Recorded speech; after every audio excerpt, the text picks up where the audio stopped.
how do you design a house of music for jazz? What is different between a jazz hall and, say, Carnegie Hall or Alice Tully Hall? It was 7 years of work, from the initial concept through the selection of the architect to the overseeing the design and construction. In the middle of the construction, we had a fire, had to tear parts out and then rebuild it. It was a long, complicated process that was filled with endless negotiations.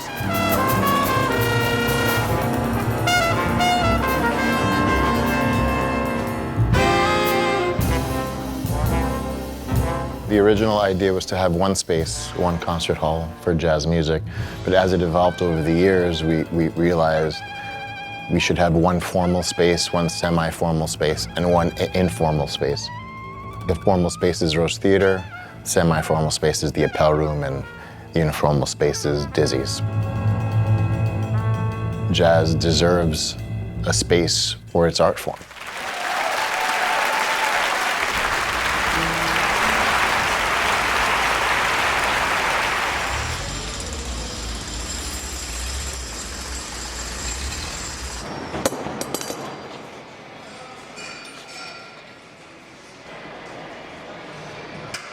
Raphael Vignoli won the bid to be the architect, and he respected the music. He knew what the music was, because he had like revolutionary tendencies himself.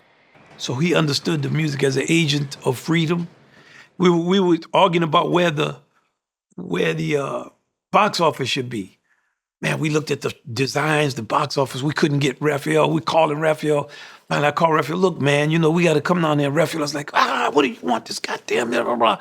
We get down there. We finally get Raphael to come in for a meeting. We show him all the drawings. Raphael, we want to know where the box office should be. You want to know where the box office should be? He draws a line. That's where the damn box office is. But that was where the box office is. So we looked at what he drew. We were all like. And then I think Roland or somebody said, well, that's why he's the architect.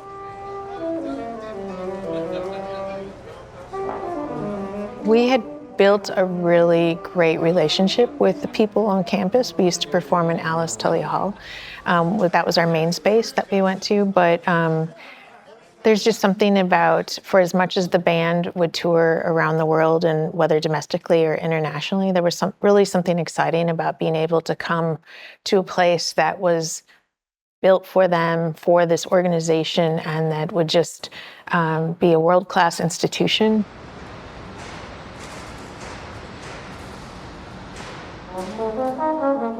The instruments themselves, we have drums, we have trombones, we have instruments that have different dynamics and timbres, and you want a place that is actually acoustically designed for that particular sound.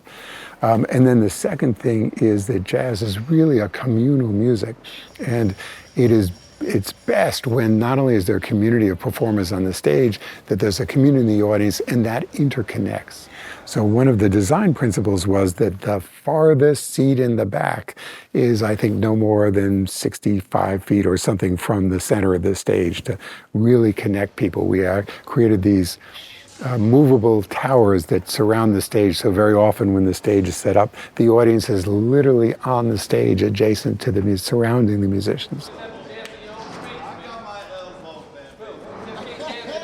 I think back when I was on the design and construction team, when I toured Ornette Coleman, I explained all the spaces, the nooks and crannies, and he was absolutely dead silent for an hour and a half. So I'm thinking, I went back to the office with him and I'm like, I totally screwed this up. So when I took off my hard hat and he took off his hard hat, I said, pleasure meeting you, Mr. Coleman. You have any questions? Because you were silent on the tour. And he looked at me, and the only thing he said to me was, when I went on this tour, I was prepared to bash this hall. And I said, but now that you explained it to me, this is a hall that jazz music and artists deserve. So we're gonna start off with a great trombonist, the father of our saxophonist. He's a arranger, he plays all the reed instruments, he can do anything. And he's still like a little kid when his father comes up here. This is Ted and Dick Nash.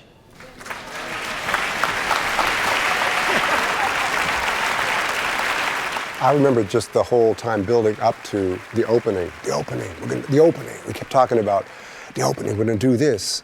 I suggested to Wynton that we should do a thing where we invite the parents of members of the band to come in and be part of it.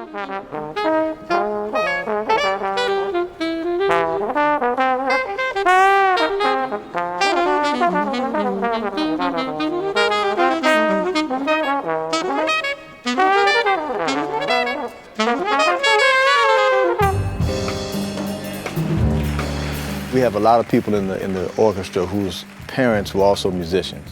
And they had never thought of or conceived of anything like this in their lifetime. You know, musicians, we play wherever the venue is, whatever the hall is, old theater, old high school, or whatever it might be.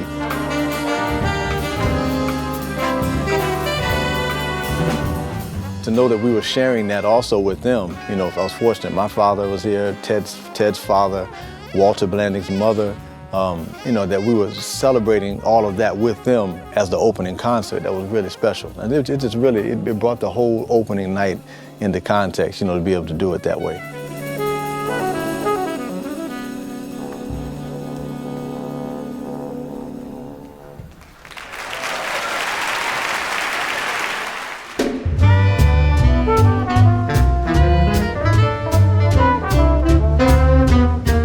So as the performances goes, we have had so many good ones.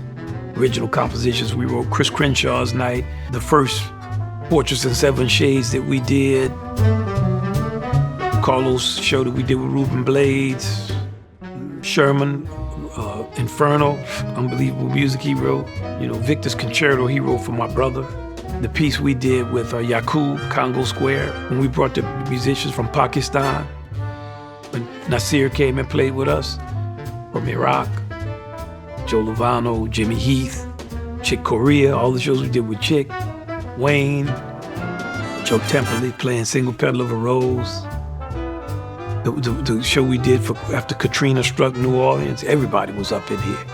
Man, everybody wanted to help, people galvanized around it. All the great musicians were up in here playing. Willie Nelson, Eric Clapton, Stevie Wonder. People not even in jazz, they come, it's all the music. And on and on.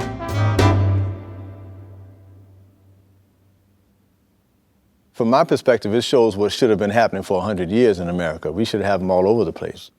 But especially in New York City, where there's such a dedication to the music and love for it and history, of course, supporting it. It's unique in the world. There's no other place in the world that is tuned to give you the experience of jazz music. It has not only served the community here, but it's been an inspiration to communities around the country. It has encouraged other cities to do something similar, like in San Francisco with SF Jazz. And there are cities, Chicago, and different places where they've started jazz orchestras that are very similar and built on, I think, the idea of what we're doing here.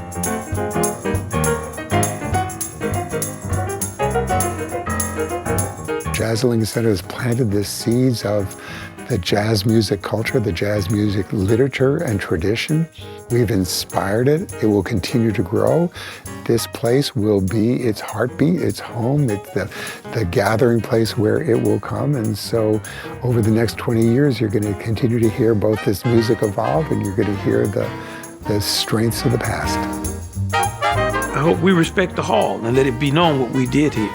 And that we will continue to do what we have done. Record our shows, play, keep the level of musicianship high, invite other people, do collaborations, but nurture the mainstream of our music, and be unrelenting in our pursuit of virtuosity. I think the greatest thing about it, about the fact that this is the first one, is that there's no ceiling. There's no any one kind of guiding expectation for it. There's so many different collaborative type of things that you can do in a space like this. The sky's the limit. I'm most proud of the human experience, whether it's for the performer or whether it's for the audience. It's the experience of being in this hall. The lights come down, you feel embraced, and then the sound arises, that golden sound that it embraces you. And There's no other place in the world that did that design for jazz.